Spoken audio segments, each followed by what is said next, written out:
Thanks so much to all my patrons. Join now to help support the channel and help pick the books I review on this channel. Link in the description.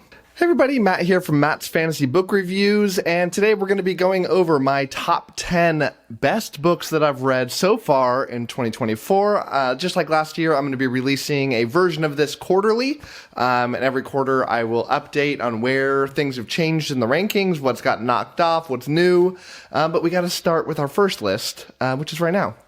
So let's start with number 10, a book that most assuredly will not be on this list by the next time. Well, hopefully I read something that's better than the top 10 in the next 3 months. But that is The Eye of the Bedlam Bride. This is book number 6 from Dungeon Crawler Carl by Matt Dinniman, and this was published just last year in 2023, and it's the most recent Dungeon Crawler Carl book. And I'm finally caught up, which is an awesome feeling in a series that's ongoing, and always a struggle for me because it takes me a long time to read books in a series because I have so many ongoing series. It takes me like months to get to the next book. But yeah, finally caught up, and I love this series. And this was my favorite Dungeon Crawler Carl book, I think, since the first one. And that first one just has a special place in my heart, but this was great. I really feel like Dungeon Crawler Carl is really hitting its stride. It's finally figured out the right tone to hit the formula that makes it just click.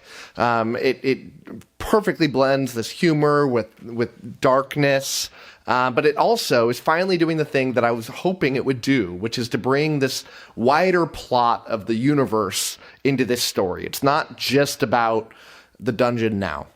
It's about what's going to happen after Carl gets out of the dungeon. How's he going to take out the people that have forced him in this horrible situation?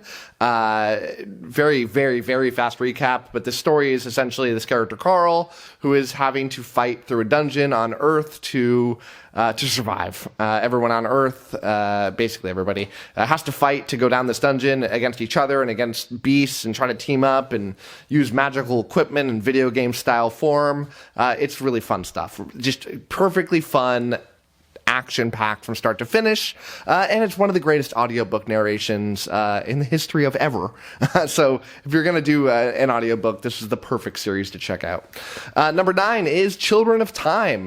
This is part of the number 1 in the Children of Time trilogy by Adrian Tchaikovsky, and this was published in 2015. I am trying to branch out into some more sci-fi, and having already been a little biased in favor of Adrian Tchaikovsky because of his, what's the other series, the fantasy series that he wrote, Shadows of the Apt, that I've read a couple books now in that I've thoroughly loved. And yeah, this one won a Patreon vote where people on my Patreon voted for me to read this. I did as part of a buddy read, and I just loved it. I gave it an easy 5 stars.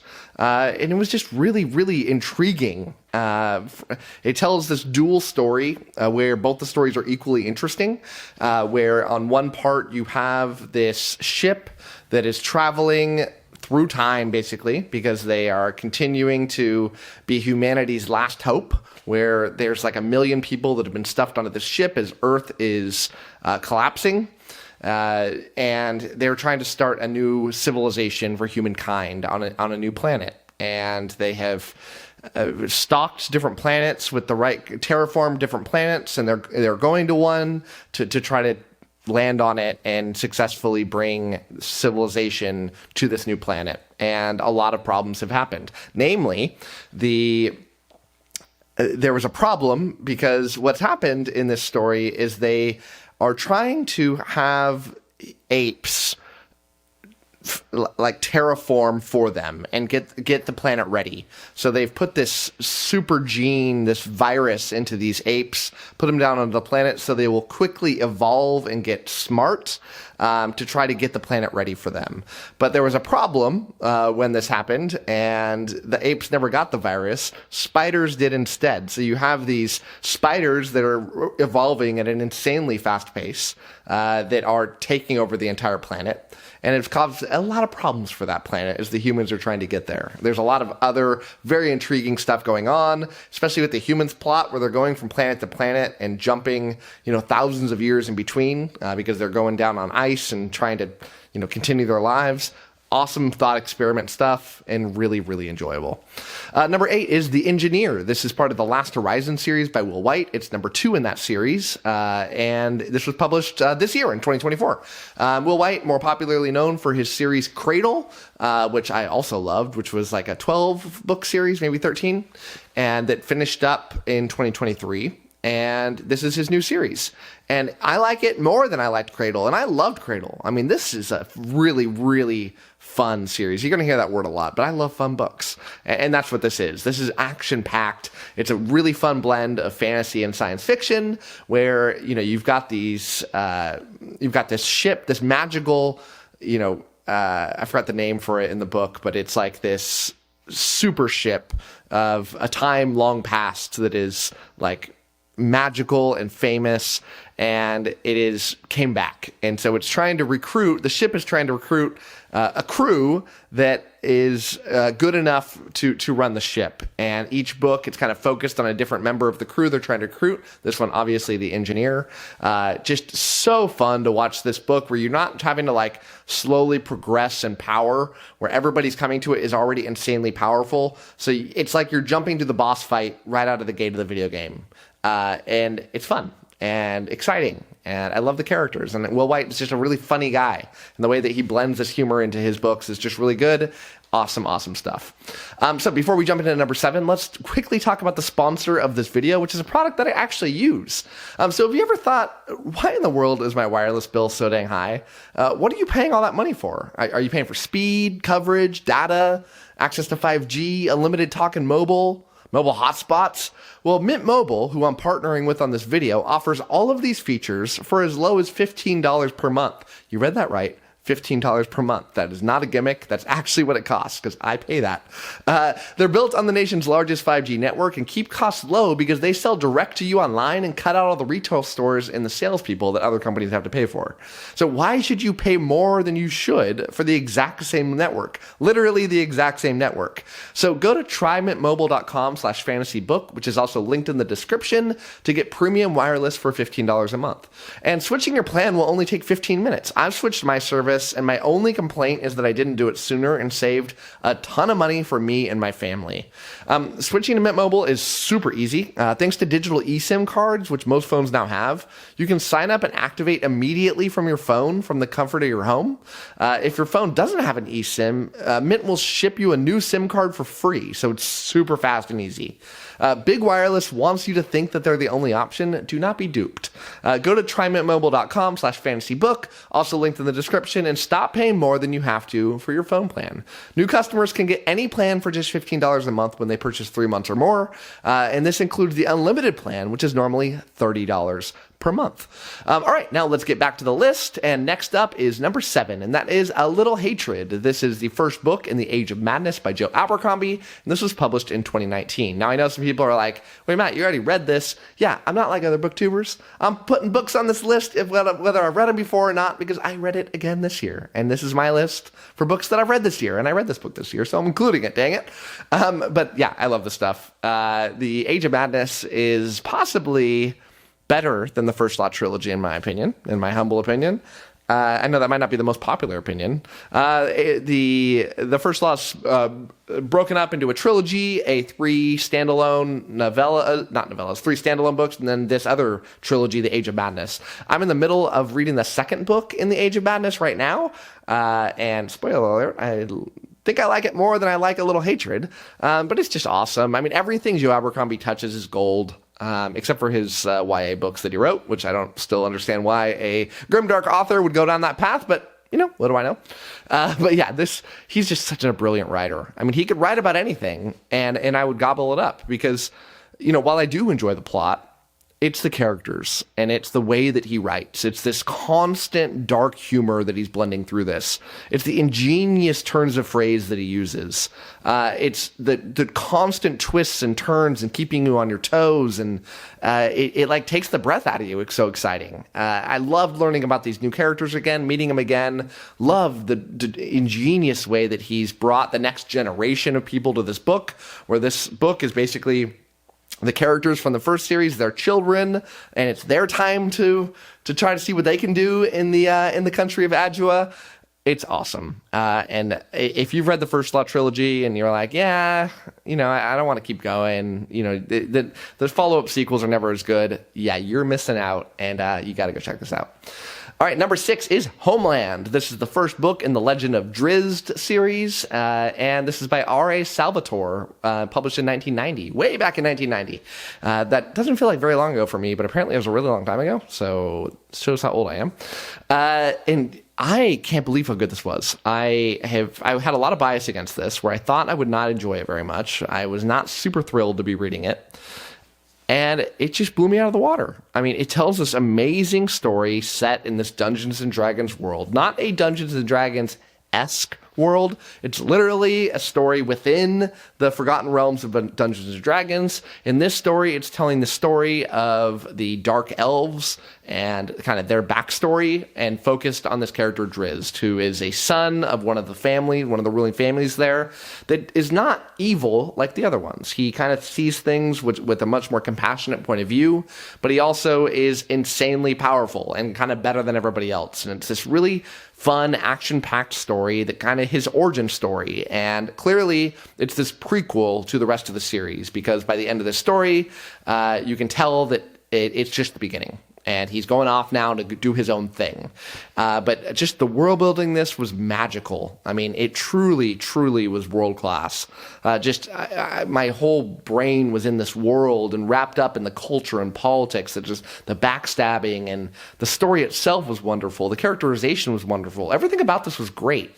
And I don't know why I keep hearing people tell me these things about it that make me seem like I wouldn't like it. Like, yeah, I loved that back in high school, and I haven't read them in a long time, and that's not inspiring confidence, folks, but people should not have dropped off this, because it is awesome. Number 5 is The Heroes. This, again, is the First Law. It's the second standalone by Joe Abercrombie, and this was published in 2011. And yeah, I didn't love this book the first time I read it. I gave it, I think, a 4 out of 5, maybe a 4.5, but I think a 4 out of 5. I liked it.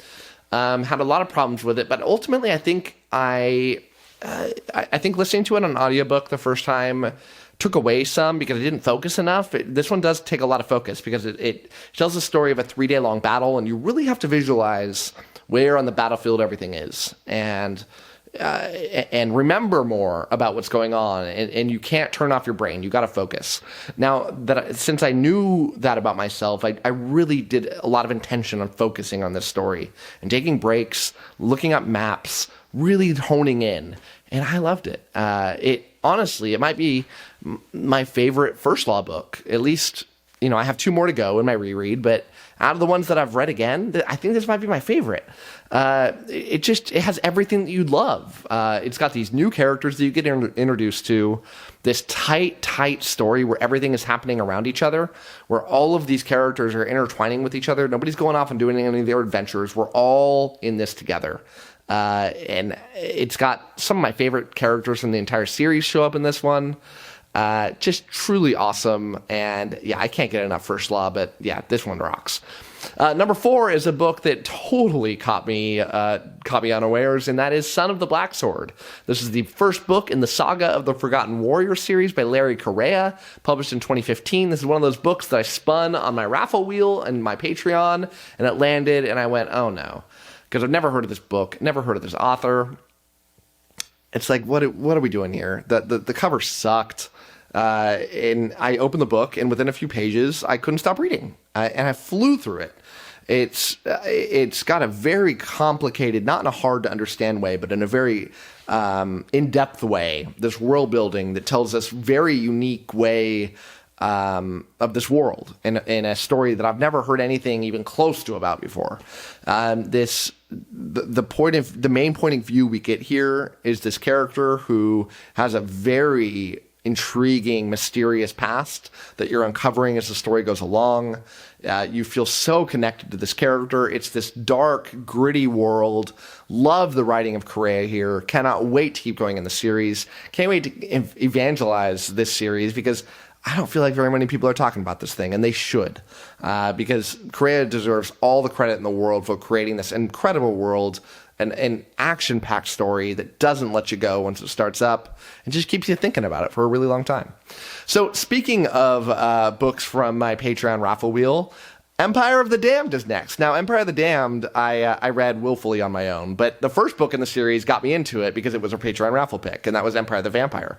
That is now the name of the series, Empire of the Vampire. This is the second book in the series by Jay Kristoff, and this was published not very long ago, in 2024. And this book, I feel like, is like the hot thing right now. It made it maybe number one on New York Times bestseller. It's taken everything by storm, and it deserves it. It tells this crazy, dark, gritty story about vampires that it makes vampires cool again. I feel like vampires have been, like, Twilight kind of ruined vampires for a lot of my generation. They're back, and they are badass and violent, and there is nothing holding your hand here. And to read a vampire story, I feel like most of the vampire stories I've ever read have been very isolated to like one location. This is an epic fantasy vampire story that is grimdark and horrifically violent and sexual, and adding in these different point of view characters into this book and the huge scope increase. It is perfectly done, and I can't stop thinking about it ever since I finished it. Number 2 is Of War and Ruin. This is the third book in the Bound of the Broken series by Ryan Cothill, published in 2021. And this series is so dope. I mean, this series and the Sun Eater series, I feel like, are the two that are in this. A lot of people are talking about them, but they haven't hit that stardom that I think that they deserve. I know they deserve. And The Bound of the Broken feels like, to me, everything that the Wheel of Time promised, and then some. And I like the Wheel of Time. And I think I love the Wheel of Time. But this is better than it in every conceivable way. And anybody that likes the Wheel of Time should just eat this up and not want to stop. It's so perfect, this old school vibe of epic fantasy. It has that Lord of the Ringsy type vibe, but with a more modern take on it. It's just, every character is awesome, huge scope to the multi-POV world building that is just so perfect, the story that has clearly been well prepared for. Cahill's done his homework. It's just written this banger of a book. Every book's better than the last. And for me to love this book so much, I just can't imagine what the fourth book is going to be like when that comes out later this year. And number 1 is not a fantasy book. In fact, I feel like my number 1 books for the past few years have not been fantasy books, which is kind of crazy to me because I'm a fantasy book channel, but it is Pillars of the Earth. This is the first book in the 𝐂𝐮𝐥 series by Ken Follett, and written in 1989. Oh my God, this book is amazing.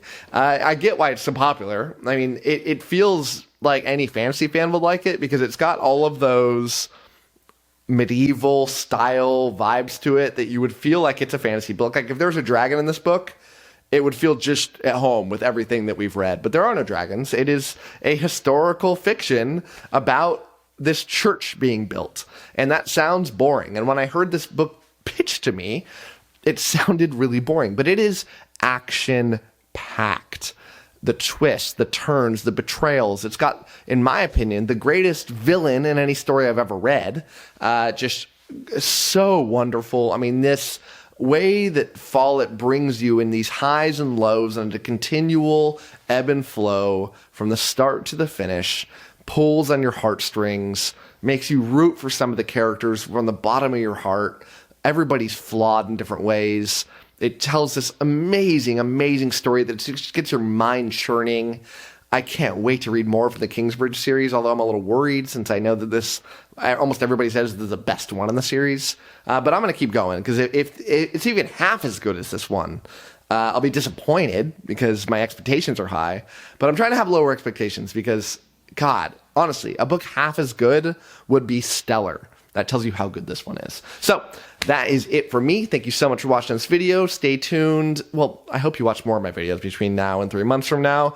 But stay tuned for the next version of this in 3 months where we'll compare this list to the next one. So that's it for me. Thank you so much for watching. And as always, happy reading to you.